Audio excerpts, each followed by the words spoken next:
Ganito po. Sabi niya, pagtayo ko raw, aatakihin ko ang Iglesia Katolika. Sabi ko, bintangerong masyado itong kausap natin. Ha? At para ko nang nakikinita, ang gagawin ni Mr. Soriano sa kanyang huling tindig, puro tuliksa, puro atake sa simbahang Katoliko. At para ko nang nakikinita, ang gagawin ni Mr. Soriano sa kanyang huling tindig, puro tuliksa, puro atake sa simbahang Katoliko. Sabi ko, bintangerong masyado itong kausap natin. Ha? Buti sana kung yun ang nasa isip ko eh. Sabi ko na sa inyo kanina eh, sa ikatlong tayo ko, doon ko itatayo yung sinasabi kong pananampalataya. Hindi ko sinabi mga atake ko sa Katoliko. Hindi na kita kailangang atakihin. Alam na ng tao kung sino totoong nagsasabi sa atin eh. Hindi kita kailangang atakihin. Una, siya napansin ko at nakatape ito and duly recorded sa lahat na recorded na narito. Mula nung tumindig siya, 20 minutos, that means 1 hour na. At 3 interpellation, that means 1 hour and 30 minutes. Isang sitas lang ang binasa. Mateo 28:19-20 pa lang ang binasa niya. Oo. Ngayon, ako, tinan mo, ako kahit maingay sila, tinutuloy ko. Dahil naiintindihan ko talagang ang tao, meron siyang ano eh. Talagang it's something excusable. Hindi naman sila nang babato ng kamatis eh. O di, biyaan natin sila, no? Ikaw naman, gusto mo, complete silence, mahigpit ka pa sa court. Ngayon, ganito, ang aking masasabi, ganito. Nagtayo ba si Kristo ng iglesia o hindi? Wala ikang pagtatalo, sabi niya, nagtayo ang Panginoon ng iglesia. At ang iglesia itinayo saan? Sa Jerusalem. At tandaan nyo, ang Jerusalem, ang kapitolyo ng pananampalatayang sa Diyos. Tatandaan nyo. Ayon kay Kristo sa 24 ni Lucas, ganito ating mababasa. At ipangangaral sa kanyang pangalan ng pagsisisi at pagpapatawad sa lahat ng mga bansa, magbuhat sa Jerusalem. Saan dapat manggaling ang pangangaral sa lahat ng bansa, magbubuhat sa Jerusalem. Nung matayo ang Iglesia Katolika, saan ang gagaling ang aral? Sa Roma. Wala sa pamantayan ng Biblia yung nasa Roma. Kasi ang sabi ng Biblia, ipangangaral sa kanyang pangalan ng ang pagpapatawad ng kasalanan at ang kaligtasan magbubuhat sa Jerusalem. Sabi nga nung pasyon nila pag binabasa pagmahal na araw, magmula sa Jerusalem, lahat ay inyong libutin at aralan ng magaling. Talagang halatang Katoliko, kabisado nila pasyon, no? Pasyon. Ang sabi, nang sa taong nagugupiling nang sasalay, di mahimbing. Ayon, saan ho magmumula? Sa Jerusalem. Never na sa Roma. Ang tunay na iglesia, ang kapitolyo ng aral na ituturoy manggagaling sa Jerusalem. Pinatunayan po ba ito ni Jesus? Basa sa Gawa 1:2. At hanggang sa araw na tanggapin siya sa kaitaasan, pagkatapos na makapagbigay siya ng mga utos sa pamamagitan ng Espiritu Santo sa mga apostol na kanyang hinirang. Ano sabi sa mga apostol? Tatanggapin ninyo ang kapangyarihan pagdating sa inyo ng Espiritu Santo at kayo magiging mga saksi ko. Saan? Sa Jerusalem, sa buong Judea, sa Samaria, hanggang sa kahuli-hulihang hangganan ng lupa. Sa makatwid, manggagaling pa rin sa Jerusalem ang ikakalat na aral hanggang sa kahuli-hulihang hangganan ng lupa. Ang question, yung kanya galing sa Roma. Hindi galing sa Jerusalem. Ngayon, yun ho bang iglesyang nasa Jerusalem? Ano ang pangalan nun? Na iglesia sa Jerusalem? Ganito po, ang sabi sa Gawa 1:8 o 8:1. Nang araw na iyo'y nangyari ang isang malaking pag-uusig laban sa iglesia na nasa Jerusalem. At silang lahat ay nagsipangalat sa lahat ng mga dako ng Judea at Samaria maliban sa mga apostol. Meron pala talaga existing na iglesia sa Jerusalem. Nung usigin ang iglesyang ito, kumalat, napunta sa Judea, napunta sa Samaria, maliban na sa mga apostol. Aling iglesia po ito? Pakinggan nyo.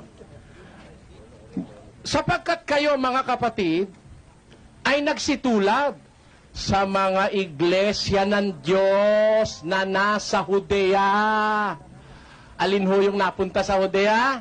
Iglesia ng Diyos na nasa Judea kay Kristo Jesus. Sapagkat nagsipagbata rin naman kayo sa inyong sariling kababayan, gaya rin naman nila ng mga Hudyo. Basahin natin sa Bibliang Katoliko. Sa 2:14 ng unang Tesalonika. Sa katunayan, o mga kapatid, nagsitulad kayo. Saan? Nagsitulad kayo sa mga capital letter, Iglesia ng Diyos na nasa Judea kay Kristo Jesus. Alin ho yung nanggaling sa Jerusalem nang kumalat na punta ng Judea? Alin yon? Iglesia ng Diyos na nasa Judea kay Kristo Jesus. Yun po ang tunay na iglesia, galing sa Jerusalem yun. Yun ang tunay.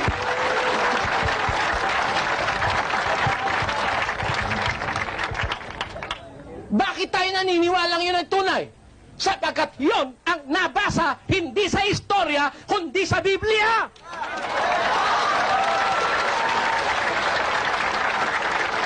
At Bibliang Katoliko pa ang binasahan natin. Na ang nandun pala sa Jerusalem, iglesia ng Diyos napunta sa Judea. At ang sabi sa mga taga-Judea, mga kapatid, nagsitulad kayo. Sa kanya naman bawal tumulad. Kahit kopyahin daw, parehong-pareho, fake pa rin, sabi niya kanya, tatandaan nyo?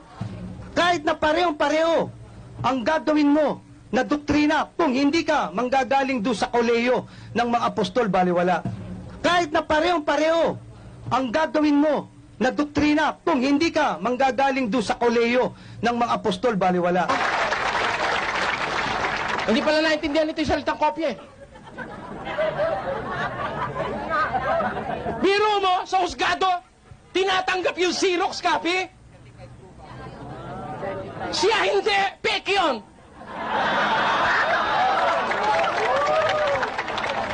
Ano saan mo nakukuha yung kabihas? Yan ba sinasabi mo, authority ka? Miski sa husgadong Katoliko, hindi ka papasa. Dahil ang karamihan ng West, husgadong Katoliko, West Katoliko, tinatanggap yung Xerox copy eh. Ng West. Siya hindi niya tatanggapin. Nakakalagim yan. Yung mga nasa Tesalonika, nagsitulad kayo. Bakit? Ang iglesia, halimbawa, si Kristo halimbawa, utos tularan, kopyahin ang kahulugan. Basa, pakinggan nyo sa isang talata ng unang Pedro. Eto. Na sa ganitong bagay kayo'y tinawag sapagkat si Kristo man ay nagbata dahil sa inyo at kay iniwanan ng halimbawa upang kay magsisunod sa mga hakbang niya. Kokopyahin o hindi? Kokopyahin, susundin yung hakbang niya. Ngayon, alin ang tunay na iglesia? Di yung nababasa sa Biblia, saan kami umanib? Ayan, sa karatula namin, iglesia ng Diyos yung inaniba namin, kaya nga kami mga kaanib.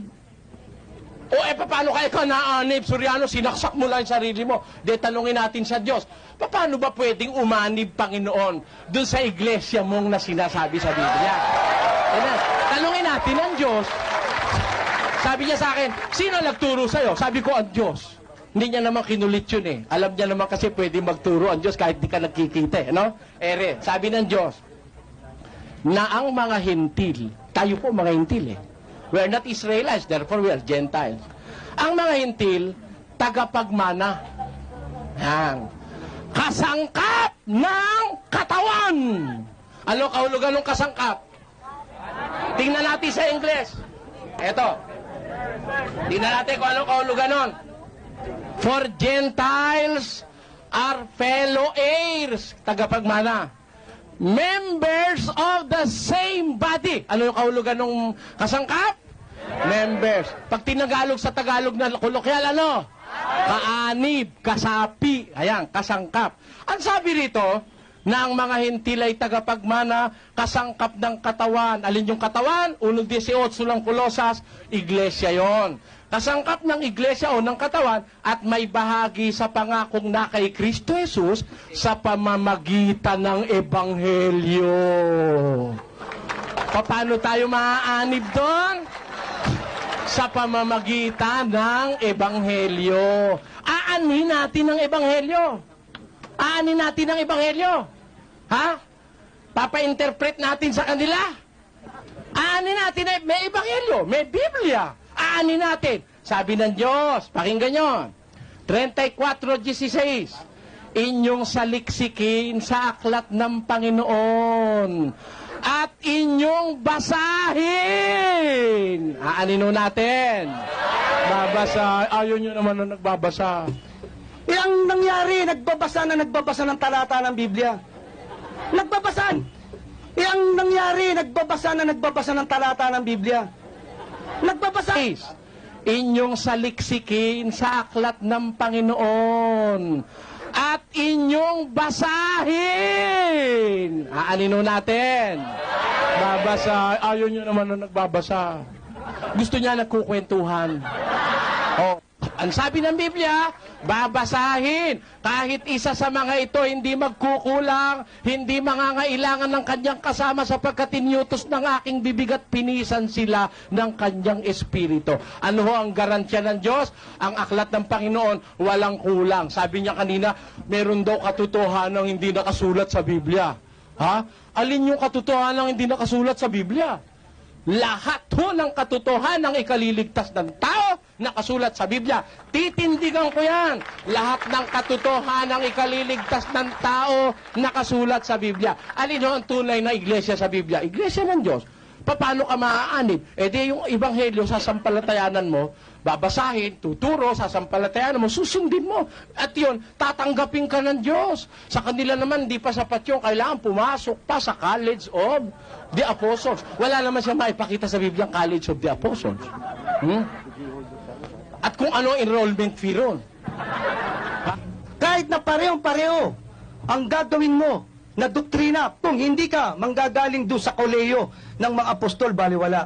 Kahit na parehong-pareho ang gagawin mo na doktrina, kung hindi ka manggagaling doon sa koleyo ng mga apostol, baliwala. The Apostles. Wala naman siya maipakita sa Biblia ang College of the Apostles. At kung ano enrollment fee ron. Ha? Ngayon, meron ho ba tunay na iglesia sa Biblia o wala? Meron. Eto, tinan nyo kung alin yung tunay na iglesia. Sa unang Timoteo 3:15. Ngunit kung ako'y magluwat ng mahabang panahon, ay upang maalaman mo kung paano dapat sa mga tao na ugaliin nila sa bahay ng Diyos, na siyang iglesia ng Diyos na buhay. Tamo yung iglesia ng Diyos, ang Diyos doon buhay, hindi patay. Oh, na siyang haligi at saligan ng katotohanan. Alin ang katotohanan ng iglesia? Yung iglesia ng Diyos. Hindi katolika, apostolika, romana. Hindi naman kita atakin, huwag kang mag-alala. Pero, ito ang sasabihin ko. Ang sasabihin ko ganito. Ang iglesia sa Biblia, ang namumuno, ano ang tawag? Ha? Sa Biblia, ano ang tawag sa namumuno? Ang sabi ni Pablo, ang ating kapatid na si Pedro. Ang sabi naman ni Pedro, ang ating minamahal na kapatid na si Pablo. Ayon. Kaya ang tawag sa namumuno, kapatid. Sa Katoliko, anong tawag sa namumuno? Papa. Sa tunay na iglesia, anong tawag sa namumuno? Kapatid. Bawal ba yung tumawag ng kapatid? Eto, huwag kayong patawag ng rabi, sapagkat iisa lamang ang inyong guro at kayo lahat ay magkakapatid. At huwag ninyong tawaging inyong ama ang sino man tao sa lupa, sapagkat iisa ang inyong tatawaging ama, yung nasa langit.